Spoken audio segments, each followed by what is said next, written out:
Олесь Радкевич. Котик Васька.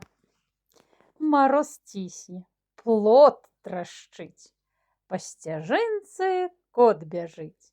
Ён спяшаецца да хаткі, бо ў яго замерзлі лапкі.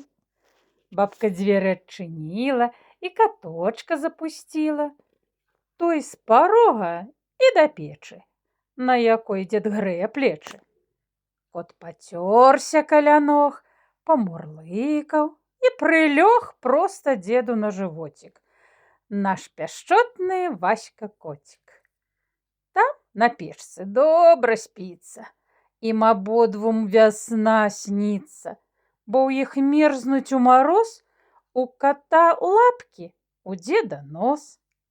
І дарма, што вясна сніцца, ім з зімой трэба змірыцца, бо пакуль, так як сказаць, будзе люты лютаваць.